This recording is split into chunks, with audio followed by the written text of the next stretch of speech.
Welcome to the show, guys. Happy Thursday. Got a big episode here for you. I'm going to be talking about 5 big-time, big-name busts. Guys that were drafted very high draft capital, and absolutely crapped the bed.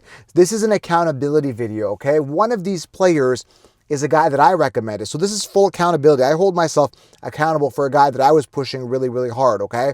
So these are 5 big-name busts. And I did a video yesterday on Insta. I got a lot of negative feedback, and all I was saying, man, is that, and it's true, this is the point I want to hammer home with this video, is that if a player gets injured, he is a bust. If he's not on the field, he's a bust. If he's putting up 0 points because he's not on the field, he's a bust. So recently, Nico Collins went on IR, he's one of the 5 players, which we're going to get to in a second here. He's a bust. He's going to miss 4 games, and he already missed one, so that's 5 games. That's the meat of your season, and Nico Collins is not there. So injury does count. When I do my, not even rankings, when I do my 16 rounds, not rankings, okay, 16 rounds, I'm actually factoring in injury. I look at all of the variables and all of the metrics. Everybody else is just simply copying last year's players and telling you to draft them again in that order. That's not how you win your leagues, guys. We know this every single year. The player that finished on top, it's very unlikely he's going to finish on top again. It's the law of averages, guys. So what ends up happening is everybody copies and pastes, and everybody ends up losing their leagues because of listening to this analysis and following the ADP consensus. That's not what I do. I'm here to actually help you guys genuinely win your leagues. And some people get angry. Well, Joey got hurt in your victory lapping. Absolutely, because I called it.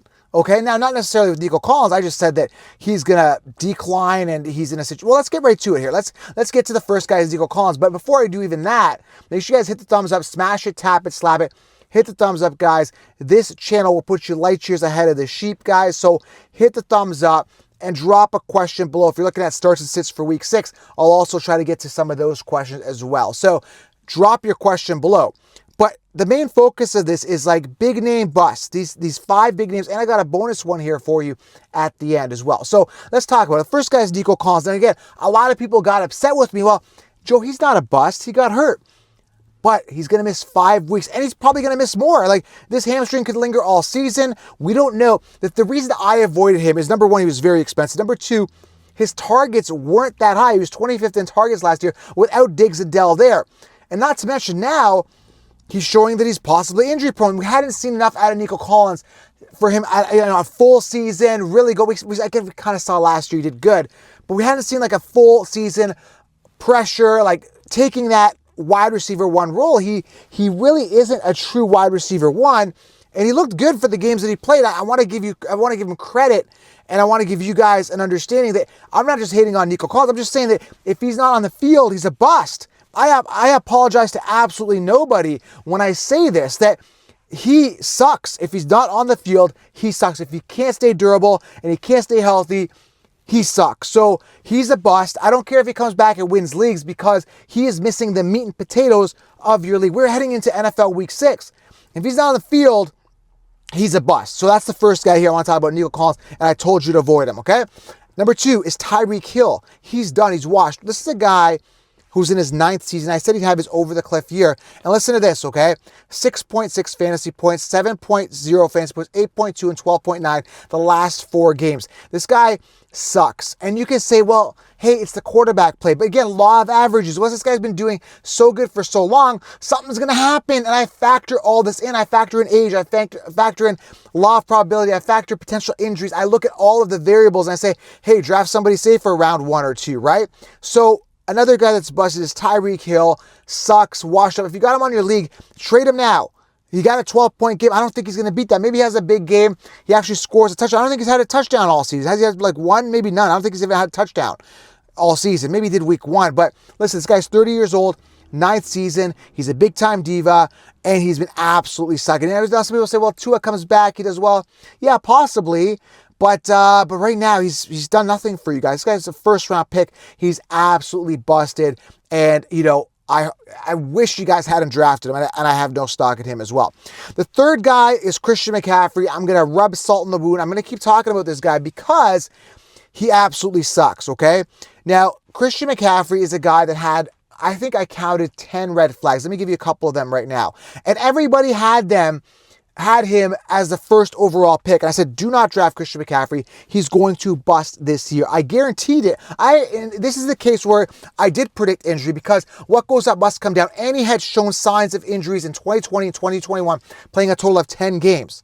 So Christian McCaffrey was so easy for me to spot. Yet everybody told you first overall. And everybody laughed at you if you didn't draft Christian McCaffrey as your first overall pick, which is ludicrous. That's why 16 rounds draft solution is the truth. And the consensus rankings are total BS. Okay, copy and paste will not help you win your league. So Christian McCaffrey, some of the red flags, like I said, the guy was coming off a pinnacle year. The guy had shown signs of injuries. The guy had a Super Bowl hangover. The guy just got married, and on and on and on. The Madden cover, you could say the Madden curse. I don't believe in that, but there's so many things that pointed, and he got paid. There was a contract hangover, $19 million a year. Like, they should have never paid him that. Like, you're getting better production pretty much out of Jordan Mason. So what I'm saying is that Christian McCaffrey's a big time bust, first overall across the board. And I told you to avoid this guy, yet everybody and their mother, every podcast, every ranking, every magazine, every website had this guy first overall. I said, do not draft him. I put my career on the line and said, do not draft Christian McCaffrey. Okay, so he's a big time bust. Number 4 is a guy that I want to take ownership on, not as expensive as a Nico, who was second round, or a Tyreek, who was first round, or a CMC, which was the first overall, but Zamir White, sitting as RB. By the way, Tyreek Hill is like wide receiver 26. Nico Collins was wide receiver 2, and he's going to bust. He's fallen off. CMC hasn't even played. Zamir White is RB 61, averaging 3.1 yards per carry. Guys, everything was pointing to this guy actually having a good year. He had no committee. Alexander Madison sucked. He was the running back 1 on his team last year, averaged 3.5 yards per carry, something like that. 0 touchdowns as a starter. And now, he's coming in and he's getting more volume than Zamir. That shows how bad Zamir is. Zamir was showing all signs of being a workhorse at the end of the season. They didn't draft anybody else. He was a 5th round draft pick. I'm like, dude, this guy's a steal in a world where you're not getting a lot of RB1s. Now, mind you, I was still telling you to get Saquon Henry or Bijan Henry. Now, I've got a ton of teams where I've got Saquon Henry. Saquon round 1, because I was ending up in a lot of my leagues drafting from the 8th to 12th position in a lot of my leagues. So I ended up going Saquon Henry, stacking them, and getting Zamir as my RB3, but he's been a major disappointment. So I got to say, injury didn't affect this guy, but he just flat out sucks. And I want to take accountability on that. Like, the Chiefs are not coming out and saying, hey, I take accountability for CMC or the next guy I'm going to get to and the bonus guy I'm going to get to, or Nico, or because again, they're just saying, oh, they got injured. That's okay. It's not okay. You got to factor in injury. You got to factor in, like, these guys are not proven to handle consistent workloads and be the one at their position. For example, Nico Collins or CMC with a fall off year. So Zamir was just not a guy I saw, and he ended up busting, and it is what it is. It ain't what it ain't. I missed out on this, and I messed up on this, and I take full accountability. So Zamir White, big time bust, number 4. Number 5, and wait till you get to the last one here. That one's interesting. But number 5 is Puka Nacua. The reason I faded him was Cooper Kupp was coming back, and I knew that Cooper Kupp would kind of get hurt again. I had that feeling, and he did. But I just felt with Puka, is like, the thing with Puka is that he's coming off this astronomical pinnacle year as a rookie. It's never been done. 1,700 plus yards. Like, it was astronomical. And I'm like, dude, this guy's going to decline. And the team as a whole with Stafford, I knew was kind of heading downwards in a downward trend. And I was like, dude, just don't draft Puka. Late round 1 is very expensive. You should be going running back, get Saquon. And I said that in my 16 rounds, right? And if you're 16 rounders, comment below. You guys know what I'm talking about. But I was like, dude, Puka, just absolutely, like, he's in a situation where I just don't think he's going to perform. There's going to be a regression. I just didn't know how much. But to actually get hurt the way that he did just really sucks. So he's a big time bust. And yes, injury counts. I want to hammer that point home, that injury does count. And the last guy, a bonus one here, is Brandon Ayuk, sitting as wide receiver 31. 4.8 points, 8.3 points, 9.8, 6.8, and 22.7. Finally had a 22-point game. But all the other games under 10 points, he's been absolutely sucking. This guy's a diva. Still 0 touchdowns, I believe, on the season.